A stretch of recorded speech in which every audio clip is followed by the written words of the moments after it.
Daily current affairs analysis UPSC civil service എക്സാമിനെ സംബന്ധിച്ച് വളരെ വളരെ ഇമ്പോർട്ടൻ്റ് ആണ്. അപ്പോൾ ദിവസവും കറണ്ട് അഫയേഴ്സ് അനാലിസിസ് കണ്ട് മനസ്സിലാക്കി പഠിച്ച് മുന്നോട്ട് പോകാനാണെങ്കിൽ നിങ്ങൾക്ക് യൂട്യൂബിലെ ലേണേഴ്സിൻ്റെ മെമ്പർ കമ്മ്യൂണിറ്റിയിൽ ജോയിൻ ചെയ്യാൻ വേണ്ടി പറ്റും. അപ്പോൾ ലേണേഴ്സ് യൂട്യൂബ് ചാനൽ നിങ്ങൾ സബ്സ്ക്രൈബ് ചെയ്തിട്ടുണ്ടെങ്കിൽ ആ സബ്സ്ക്രൈബ് ബട്ടൻ്റെ തൊട്ടടുത്തായിട്ട് ജോയിൻ എന്ന് പറഞ്ഞിട്ടുള്ള ഒരു ബട്ടൺ കാണാൻ പറ്റും. ഈ ഒരു ജോയിൻ ബട്ടൺ ക്ലിക്ക് ചെയ്ത് മാസം വെറും 159 രൂപയ്ക്ക് നിങ്ങൾക്ക് കറണ്ട് അഫയേഴ്സ് അനാലിസിസുകൾ മലയാളത്തിൽ എല്ലാ ദിവസവും കാണാൻ വേണ്ടി പറ്റും.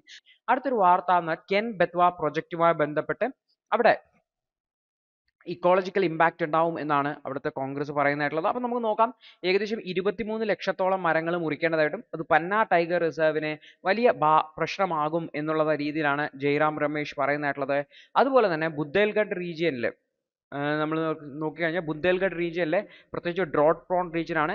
അവിടത്തേക്ക് വെള്ളം എത്തിക്കാൻ വേണ്ടിയിട്ട് കൊണ്ടുവന്ന ഒരു പദ്ധതിയാണ് എന്നാണ് സമാജ്വാദി പാർട്ടിയുടെ നേതാക്കന്മാർ പറയുന്നതായിട്ടുള്ളത്. അപ്പോൾ നമുക്ക് കെൻ ബെത്വ പ്രൊജക്റ്റ് എന്താണ് ഇതിൻ്റെ ഡീറ്റെയിൽസ് എന്ന് നോക്കാം. അപ്പോൾ കോൺഗ്രസ് അതുപോലെ തന്നെ സമാജ്വാദി പാർട്ടി ഇവര് ഇതിനെ അനുകൂലിക്കുകയാണ്, കോൺഗ്രസ് അതിനെ എതിർക്കുകയാണ് ചെയ്യുന്നതായിട്ടുള്ളത്. പ്രത്യേകിച്ചും കെൻ ബെത്വ റിവർ ഇൻലെൻഡ് ലിങ്കിങ് പ്രൊജക്റ്റുമായി ബന്ധപ്പെട്ട്. അപ്പോൾ ഈ ഒരു കെൻ ബെത്വ എന്ന് പറഞ്ഞത്, ബെത്വ എന്ന് പറയുന്ന റിവർ എവിടെയുണ്ട്, കെൻ എന്ന് പറയുന്ന റിവർ എവിടെയുണ്ട്, ഇത് രണ്ടും യമുനയുടെ ട്രൈബ്യൂട്ടറി ആണ്. ഇതാണ് യമുനയുടെ ട്രൈബ്യൂട്ടറി ആണ് ഈ കെന്നും ബെത്വ എന്ന് പറയുന്നത്. അപ്പൊ ഇതിന്റെ രണ്ടിനെയും നമ്മൾ ഇന്റർലിങ്ക് ചെയ്യുക, പരസ്പരം കണക്ട് ചെയ്യുക എന്നുള്ളതാണ് കെൻ ബെത്വ പ്രൊജക്ട് കൊണ്ട് ഉദ്ദേശിക്കുന്നതായിട്ടുള്ളത്. അപ്പോൾ കോൺഗ്രസ് ഇതിനെ എതിർക്കുകയാണ് ചെയ്തത്. പന്ന ടൈഗർ റിസർവ് എന്ന് പറയുന്ന ടൈഗർ റിസർവ് അതിന് വലിയ ഇക്കോളജിക്കൽ ഡാമേജ് ഉണ്ടാവും എന്നാണ് പറയുന്നത്. അതേസമയത്ത് അവിടുത്തെ സമാജ്വാദി പാർട്ടി അതിനെ കൊണ്ടുവരണം എന്നാണ് പറയുന്നതായിട്ടുള്ളത്. അപ്പോൾ പ്രധാനമന്ത്രി ഇതിനു വേണ്ടിയിട്ടുള്ള ഫൗണ്ടേഷൻ സ്റ്റോൺ ലേ ചെയ്തിട്ടുണ്ടായിരുന്നു എന്നുകൂടി ഓർത്തു വെക്കുക. മധ്യപ്രദേശിലെ ഖജുരാലോ വെച്ചിട്ട് ചെയ്തിട്ടുണ്ടായിരുന്നു. പ്രത്യേകിച്ചും ബുദ്ദേൽഖണ്ഡ് റീജിയനിലേക്ക് വെള്ളം എത്തിക്കുന്നതിന് വേണ്ടിയിട്ടാണ് ഈ ഒരു പ്രൊജക്ട് പ്രധാനമായിട്ടും ചെയ്യുന്നത് എന്നുകൂടി ഓർത്തു വെക്കുക. അതൊരു ഡ്രോട്ട് പ്രോൺ ഏരിയ ആണ്. അപ്പോൾ കെൻ റിവർ എന്ന് പറഞ്ഞാൽ ബുദ്ദേൽഖണ്ഡ് റീജിയനിലുള്ള പ്രധാനപ്പെട്ട ഒരു റിവർ ആണ്. ഇത് സെൻട്രൽ ഇന്ത്യയിലുള്ള ഒരു റീജിയൻ ആണ് ബുദ്ദേൽഖണ്ഡ് റീജിയൻ എന്ന് പറയുന്നുള്ളത്. അപ്പോൾ നമുക്ക് നോക്കിക്കഴിഞ്ഞാൽ കെൻ റിവറിനെ ഇവിടെ കാണാൻ പറ്റും, ബെത്വേനെ ഇവിടെ കാണാൻ പറ്റും. അപ്പോൾ ഇത് യമുനയുടെ ട്രൈബ്യൂട്ടറി ആണെന്ന് ഓർത്ത് വെക്കാം. അപ്പോൾ ഈ രണ്ട് നോക്കിക്കഴിഞ്ഞാൽ മധ്യപ്രദേശിലെയും ഉത്തർപ്രദേശിലെയും ഫ്ലോ ചെയ്യുന്ന ഒരു റിവറാണ് കെൻ റിവർ എന്ന് പറഞ്ഞാൽ. ഇത് യമുനയുടെ ട്രൈബ്യൂട്ടറി ആണ്. ഓർത്ത് വെക്കുക, യമുന ഗംഗയിൽ ജോയിൻ ചെയ്യുന്നതിന് മുന്നേ ലാസ്റ്റ് ട്രൈബ്യൂട്ടറി ആണ് കെൻ എന്നുകൂടി ഓർത്തു വയ്ക്കേണ്ടതായിട്ടുണ്ട്. അപ്പോൾ അതിന് ഈ ഒരു നദി ഒറിജിൻ ചെയ്യുന്നത് north west slopes of Kaimur റേഞ്ചിൽ വെച്ചിട്ടാണ്, മധ്യപ്രദേശിലെ ജബൽപൂരിൽ വെച്ചിട്ടാണ്. പിന്നീട് ഉത്തർപ്രദേശിലേക്ക് പോകും. അതിനുശേഷമാണ് യമുനയിൽ ജോയിൻ ചെയ്യുന്നതെന്ന് ഓർത്തു വെക്കാൻ തന്നെ. ഏകദേശം 427 കിലോമീറ്റർ ട്രാവൽ ചെയ്തിട്ടാണ് അത് യമുനയിൽ ഉത്തർപ്രദേശിലെ ഫത്തേപൂറിന്റെ അടുത്ത് വെച്ചിട്ട് ജോയിൻ ചെയ്യുന്നതായിട്ടുള്ളത്. ഇതിൽ റെയർ സച്ചർ അല്ലെങ്കിൽ ഡെൻഡ്രൈറ്റിക് അഗേറ്റ് എന്ന് പറയുന്ന സ്റ്റോൺസ് വളരെ ഫേമസ് ആയിട്ട് ഈ ഒരു കെൻ റിവറിൽ നിന്ന് ലഭിക്കാറുണ്ട്. അതുപോലെ തന്നെ ഇതിന്റെ തീരത്താണ് ബാന്ദ എന്ന് പറയുന്ന സിറ്റിയും ലൊക്കേറ്റ് ചെയ്തിട്ടുള്ളത്. അപ്പൊ ഇതിനും ഒരുപാട് ട്രൈബ്യൂട്ടറീസ് ഉണ്ട്. ബവാസ്, ദേവാർ, കൈത്ത്, ബൈങ്ക്, കൊപ്ര, ബിയർമ തുടങ്ങിയിട്ടുള്ള ട്രൈബ്യൂട്ടറീസ് എന്നാണ് ഓർത്ത് വെക്കുക.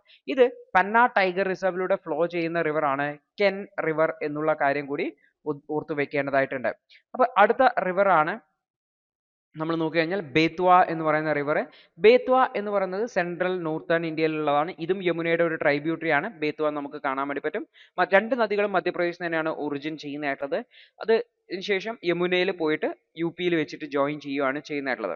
അപ്പോൾ ഇത് ഉയരുന്നത് വിദ്യ റേഞ്ചിൽ വെച്ചിട്ടാണ് വരുന്നതായിട്ടുള്ളത്. മധ്യപ്രദേശിൽ നിന്ന് ഒറിജിനേറ്റഡ്, പിന്നെ അത് ഉത്തർപ്രദേശിലേക്ക് പോവുകയാണ് ചെയ്യുന്നത്.